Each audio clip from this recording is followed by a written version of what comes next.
Hi, let me introduce myself to those of you that may not know me. My name is Wendy Frankton. I'm the founder of Hope and Recovery, Hold On Pain Ends. I have 3 daughters and a husband, and I haven't done this up until now because I'm really bad speaking in public. The first time I told my story, I lasted 5 minutes, started crying, ended up coming down from the podium.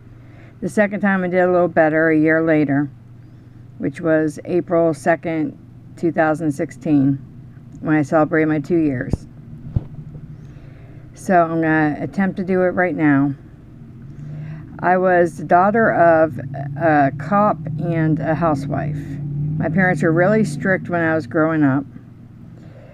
We really didn't get away with much. They would look up my friends, anybody I said I was hanging out with, my dad would look up on the police computers and everything to see if they had warrants or anything. So I didn't get away with much. I really wasn't around alcohol or drugs until maybe I turned 16, and then me and my boyfriend went to a hotel for the weekend, or for the night. I told my parents I'd spend the night at a friend's house, and he introduced me to vodka, Grenadine, and 7-Up. And it went down like Kool-Aid. I drank it through a straw. I ended up blacking out that night, and I still don't remember much but flashes of that night. And anytime I drank after that, I thought that was the goal, was to black out. I never did it casually or, just for a buzz or to maintain a buzz or anything like that. I did it to get drunk. And then after that, we ended up breaking up shortly after. And it was about 6 months later. I ended up graduating high school and doing about a year's worth of stuff went on, and then me and him got back together. By the time we got back together, he was into pot and other things, acid and stuff like that. So I, of course, loved him, so I did it with him. And we eventually ended up getting married and had 2 daughters together. I ended up having to get a restraining order on him after having the second daughter, because it turned out he was schizophrenic, and he would not take his medicine without drinking it down with vodka. So he'd take lithium and he'd drink it down with a bottle of vodka. And then he was wondering why he was going into rages, and he grabbed me by the throat one night in front of both girls, and all this stuff happened. I ended up placing a police report, but that's not why he got the restraining order. He ended up, during visitation once with his daughters, which I never thought he would hurt his daughters, he ended up hitting both of their head. He had them babysitting a 1-year-old, and the 1-year-old spilled out a piggy bank. So my 3 and 4-year-olds got in trouble for that, and he hit them up against the wall, and he ended up giving them both a concussion. When my daughters got home from that visitation, they begged us to bring them to the doctor because their head hurt. Well, actually, it was the oldest one. The youngest one didn't even know she had a concussion. And when we got to the hospital, they did a CAT scan and everything, and they said she had a concussion. And the police showed up and everything to take a report, and they ended up following through with getting a restraining order. And that's when I ended up getting my divorce. So I partied a little in between when I was single. I would take pills with my sisters and stuff like that, drink, and I dabbled with cocaine for a little bit, but that lasted maybe 4 months, and it became too much money, so I just turned my back on it. I just stopped doing it. Then I got with my husband now, and we ended up having a daughter, and they put me on Percocet after the cesarean I had. And I liked the Percocet. The first 2 daughters I had, they gave me them after the births. I really liked them, but I didn't get hooked on them. The next daughter I had, or the new husband, the next daughter I had, they put me on Percocet. And around the same time, I was having to take care of my grandmother who was ailing. And I found that the Percocet gave me energy to get up and get going, because I'd have to wake up, leave the house, go take care of my grandmother throughout the day, and then put her to bed, and then come back the next day for the same thing. Well, I found that that helped give me energy, so I started taking it like candy, and then started buying it off people and everything. And then to get off that, after my grandmother passed, I started taking Xanax with it. After my grandmother passed, to get off of it, I thought, I don't want to go through withdrawal, so I'll try methadone. So I went down to the methadone clinic. They started me on methadone. I was up to 100 milligrams a day. I know people get higher than that, but I was nodding off at 100 milligrams a day. And I just can't imagine living the rest of my life like that. I was on it for 3 years though. And in the 3 years, I ended up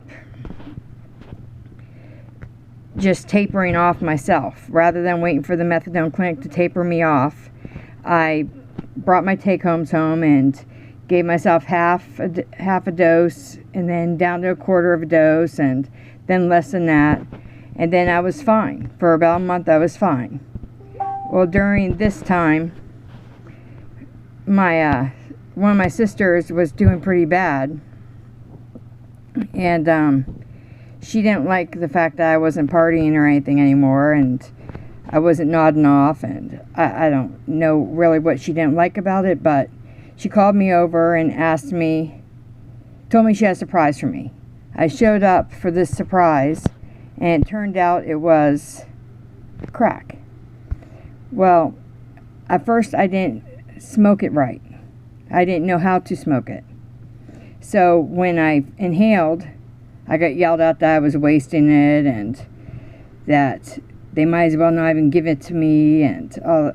So I was like, not a big deal. I really don't have money for another habit. So I ended up coming back, trying it again a few more times, and then finally I got it down, and I was like, holy shit, this is the feeling I've been waiting for my whole life. I mean, when it hit me hard, and I was off and running for about 3-4 months at the most, and it was every day I was getting it.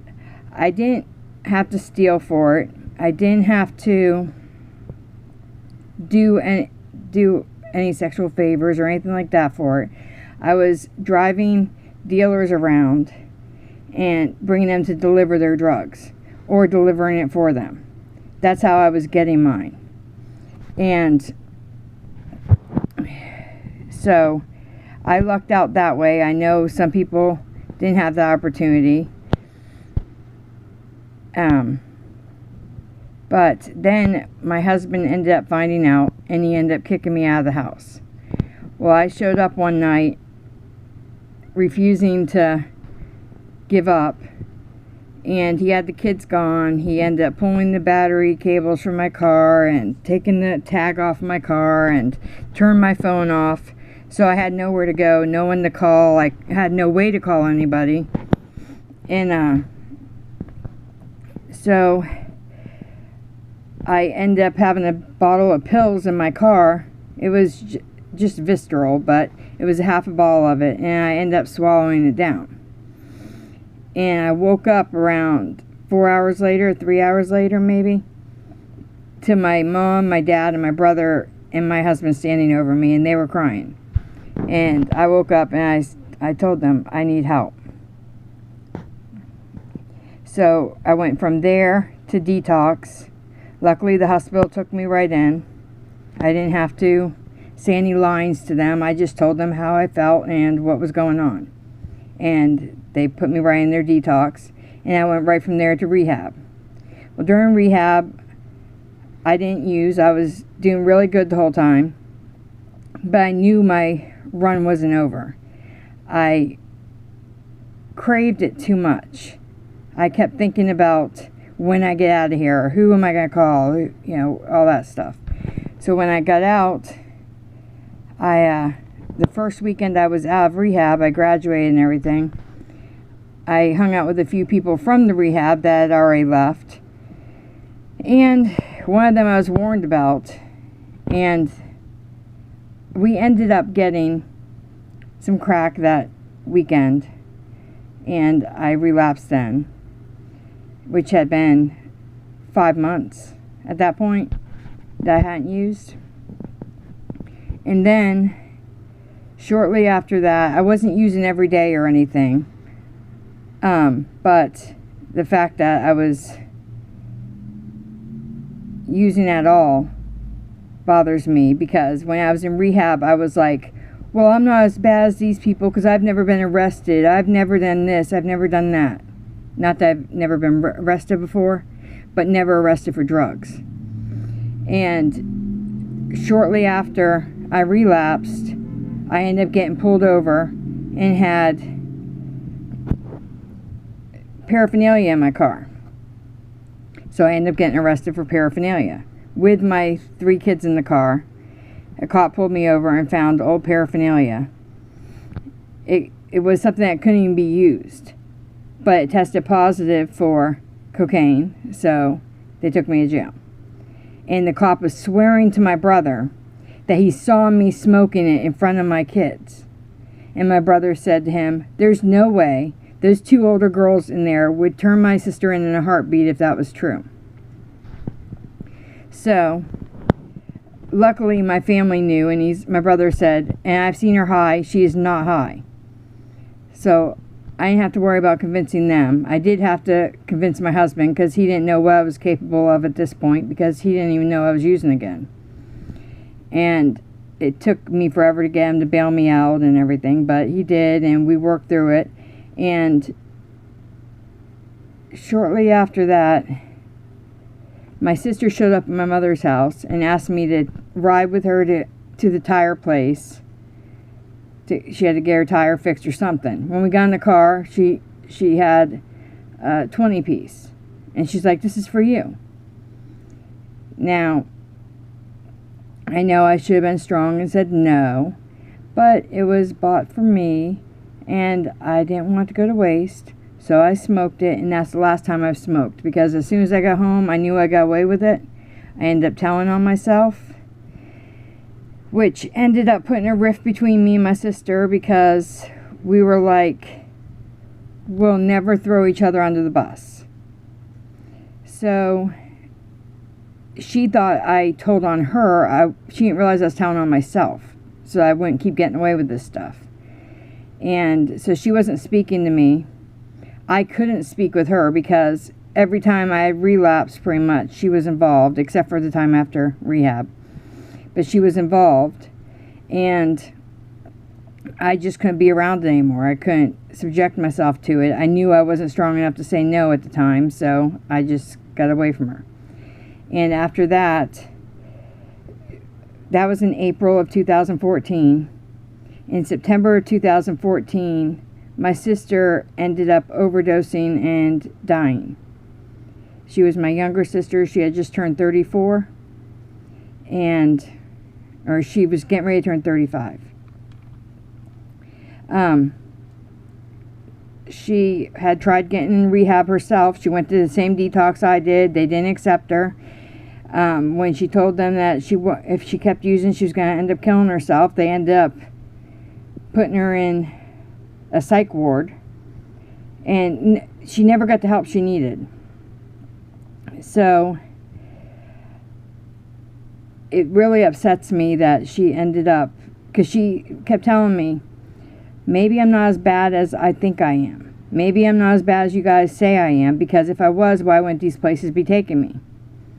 Well, I still don't have the answer for that. I don't know what I said that she could have said, why they took me and they didn't take her. But I really wish she would have had the opportunity I had, because even though I was thinking about using the whole time I was in rehab, I still retained a lot of the stuff I learned and knew I could live clean, because I did that whole time and I was perfectly fine. And she she passed away. Then I was clean throughout the whole thing. I ended up getting upset with my other sister because she showed up at the funeral, well, not the funeral, that weekend of the funeral. She showed up and she was messed up because she couldn't deal with my other sister's death. So me and that sister stopped talking because I thought she was still using. Well, it turned out she passed away this February from pneumonia. She wasn't using. She did have some narcotics in her system, but just enough to slow down the cough a little. I mean, she did not overdose. She died from pneumonia. And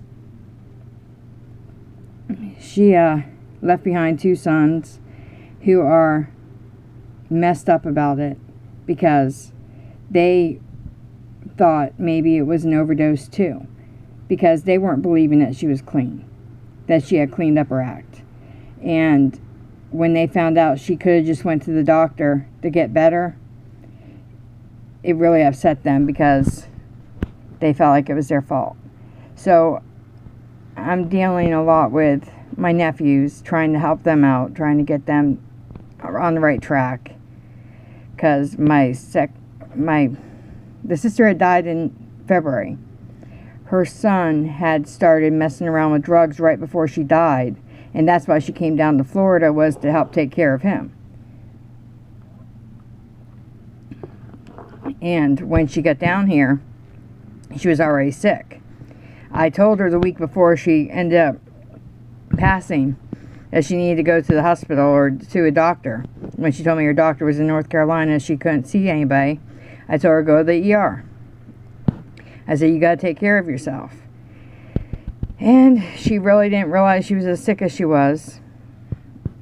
But anyways, I didn't use to her funeral or anything either. There are times I want to numb myself, to forget all this pain and to not feel this pain, but I still don't. I find other ways to deal with it. If I have to lay down and just be away from everybody, I do that. If I have to go out and do something to keep my mind off things, I do that. I am in grief counseling. Me and my husband are happy. We work things out. I no longer get the 3rd degree if I go anywhere. He trusts me now. My parents trust me. I've earned my kids' trust back. And to give that up for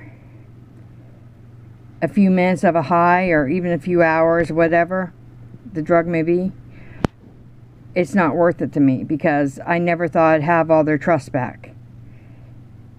And I started this group originally with the first sister that passed away, Stacy. I think she more was doing it for what she thought was my benefit. And she isn't around anymore. So I got some other admins to help me out. I love them to death. I trust my life with them, never mind all the members. If you guys ever need anything, feel free to message me, Wendy, Edmund, or Michelle, or Tammy, sorry. And I'll leave you with that. Thank you for listening. Bye.